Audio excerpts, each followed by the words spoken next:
comunidad Mujer Santa.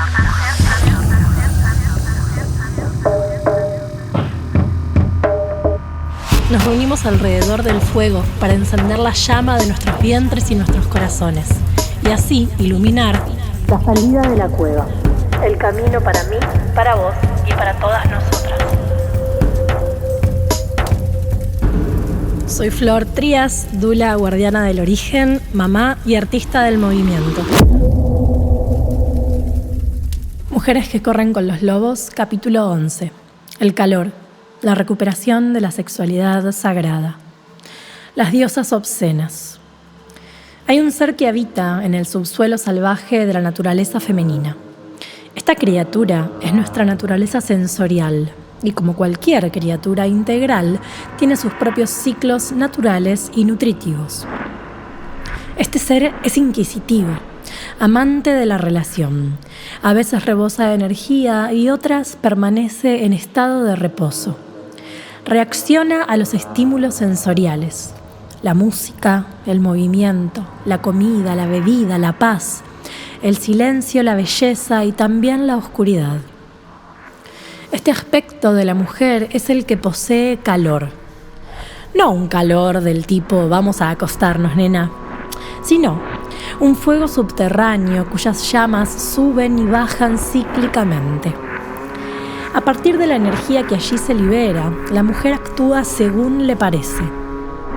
El ciclo de la mujer no es un estado de excitación sexual, sino un estado de intensa conciencia sensorial que incluye su sexualidad, pero que no se limita a esta.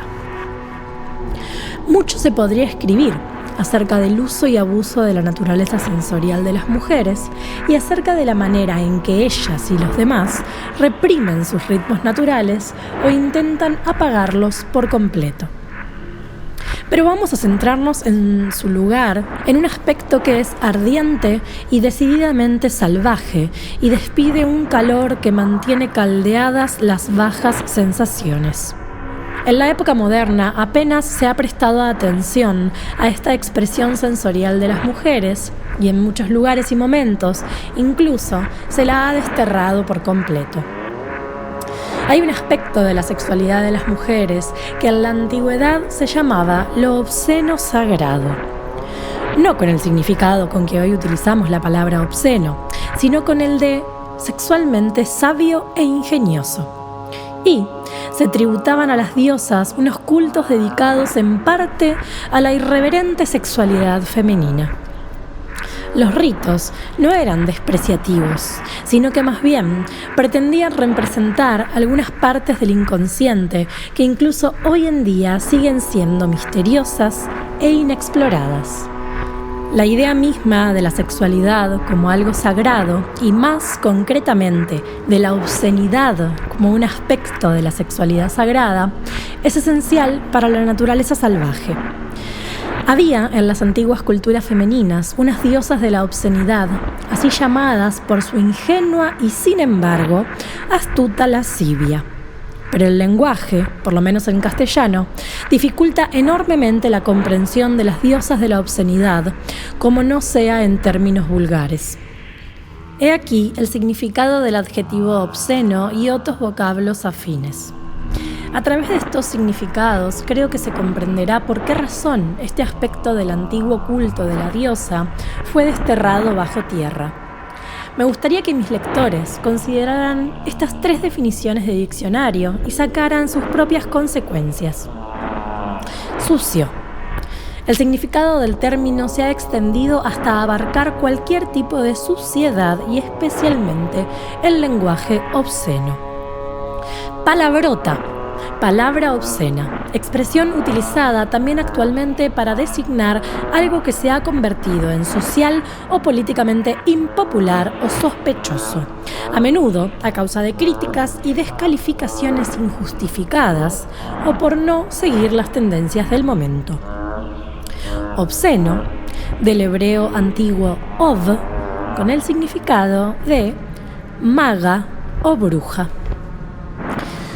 Todos estos términos tienen cierto carácter despectivo y, sin embargo, subsisten en todas las culturas mundiales vestigios de cuentos que han sobrevivido a las distintas purgas.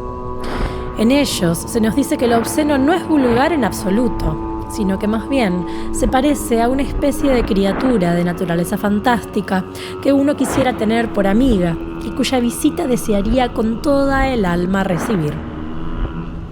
Hace unos años, cuando empecé a narrar cuentos de la diosa obscena, las mujeres sonreían y después se reían al oír los relatos de las hazañas de las mujeres, tanto reales como mitológicas, que utilizaban su sexualidad y su sensualidad para conseguir un objetivo, aliviar una pena o provocar la risa. Y, por este medio, enderezar algo que se había torcido en la psiquis. También me llamó la atención la forma en que las mujeres se aproximaban al umbral de la risa cuando se hablaba de estas cuestiones. Primero, tenían que apartar a un lado todas las enseñanzas recibidas, según las cuales reírse de aquella manera no era propio de una señora. Y yo comprobaba que el hecho de ser una señora en una situación apropiada ahogaba a una mujer en lugar de ayudarla a respirar.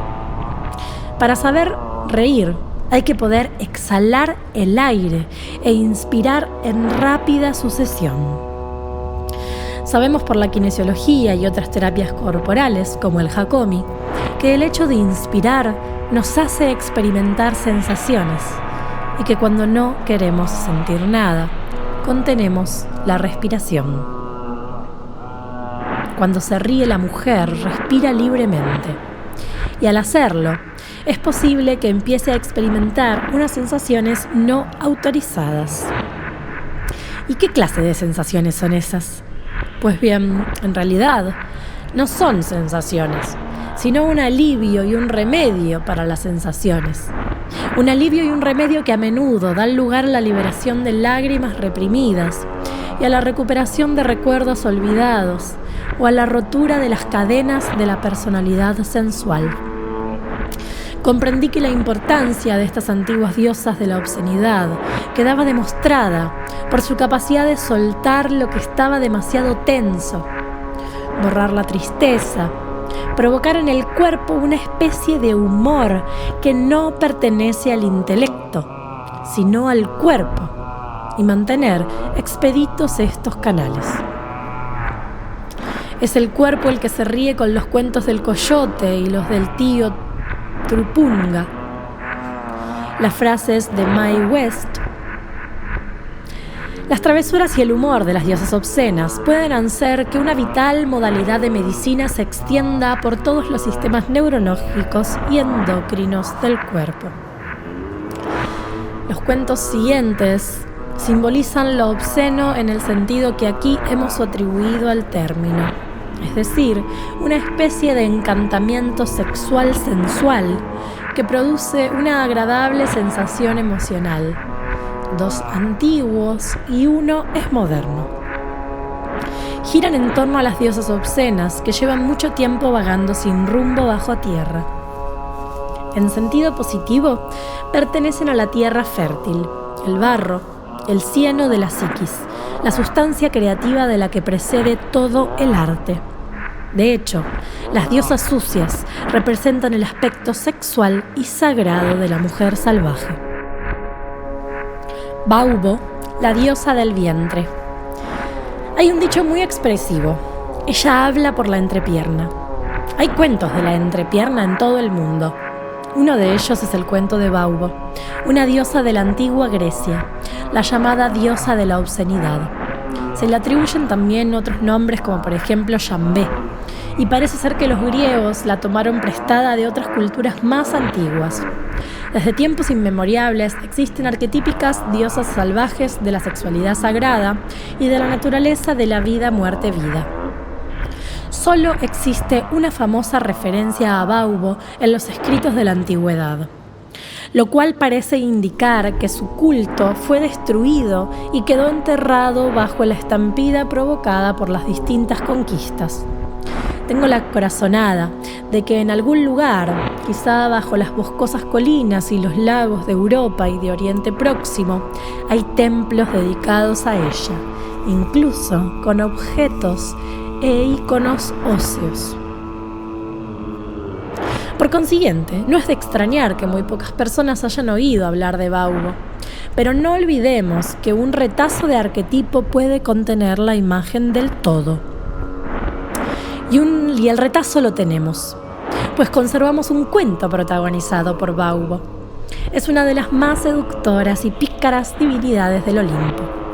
Esta es mi versión decantadora, basada en el antiguo y salvaje vestigio de Baubo, que sigue brillando en los mitos posmatriarcales griegos y en los himnos homéricos.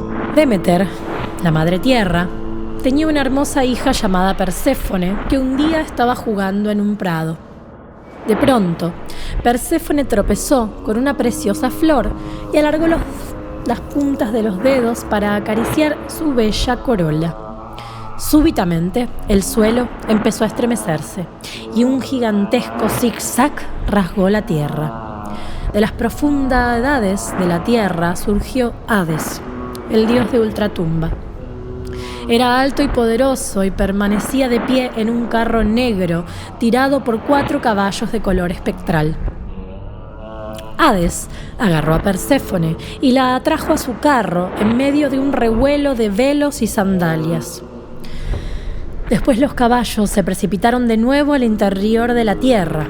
Los gritos de Perséfone son cada vez más débiles a medida que se iba cerrando la brecha de la tierra como si nada hubiera ocurrido. Los gritos y el llanto de la doncella resonaron por todas las piedras de la montaña y subieron borbotando en un acuático lamento desde el fondo del mar. Demeter oyó gritar a las piedras. Oyó los gritos del agua. Después de un pavoroso silencio, cubrió toda la tierra, mientras se aspiraba en el aire el perfume de las flores aplastadas. Arrancándose la diadema que adornaba su inmortal cabello y desplegando los oscuros velos que le cubrían los hombros, Demeter voló sobre la tierra como un ave gigantesca buscando y llamando a su hija. Aquella noche, una vieja bruja les comentó a sus hermanas, junto a la entrada de su cueva, que aquel día había oído 3 gritos. Uno era el de una joven lanzando alaridos de terror. Otro, una quejumbrosa llamada. Y el tercero, el llanto de una madre. No hubo manera de encontrar a Perséfone. Y así inició Demeter la búsqueda de su amada hija a lo largo de vanos meses. Demeter estaba furiosa. Lloraba, gritaba, preguntaba, buscaba en todos los parajes de la tierra, por arriba, por abajo y por dentro. Suplicaba compasión y pedía la muerte. Pero, por mucho que se esforzara, no conseguía encontrar a su hija del alma. Así pues, ella, la que lo hacía crecer todo eternamente, maldijo todas las tierras fértiles del mundo, gritando en su dolor: «¡Morid! ¡Morid! ¡Morid!». A causa de la maldición de Demeter, ningún niño pudo nacer. No creció trigo para amasar el pan. No hubo flores para las fiestas ni ramas para los muertos. Todo estaba marchito y consumido en la tierra reseca y los secos pechos. La propia Demeter ya no se bañaba.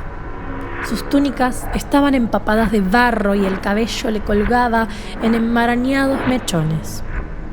A pesar del terrible dolor de su corazón, no se daba por vencida.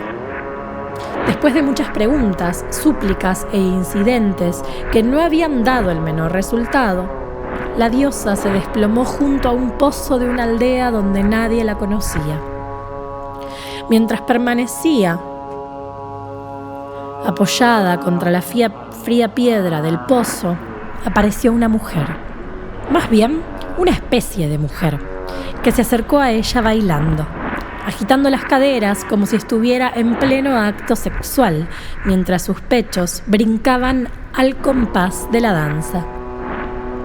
Al verla, Demeter no pudo por menos de esbozar una leve sonrisa. La bailarina era francamente prodigiosa. pues no tenía cabeza. Sus pezones eran sus ojos y su vulva era su boca. Con aquella deliciosa boca empezó a contarle a Demeter unas historias muy graciosas. Demeter sonrió, después se rió por lo bajo y finalmente estalló en una sonora carcajada. Ambas mujeres, Baubo, la pequeña diosa del vientre, y la poderosa diosa de la madre tierra, Demeter, se rieron juntas como locas. Y aquella risa sacó a Demeter de su depresión y le infundió la energía necesaria para reanudar la búsqueda de su hija. Y, con la ayuda de Baubo, de la vieja bruja Hécate y del sol Helios, consiguió finalmente su objetivo. Perséfone fue devuelta a su madre. El mundo, la tierra y los vientres de las mujeres volvieron a crecer. Gracias por llegar hasta acá. Espero que te haya gustado este relato simbólico y arquetipo de toda la potencialidad que reside en nuestros vientres, en nuestros pechos, en la fuerza de nuestra sexualidad sagrada. En la comunidad Mujer Antorcha danzamos los relatos arquetípicos, los estudiamos y recuperamos a la mujer salvaje, a la mujer sagrada, que tiene todo el potencial medicinal y curativo que precisamos para estar en esta vida y en este mundo alegres. Te espero por acá y bienvenida a la comunidad.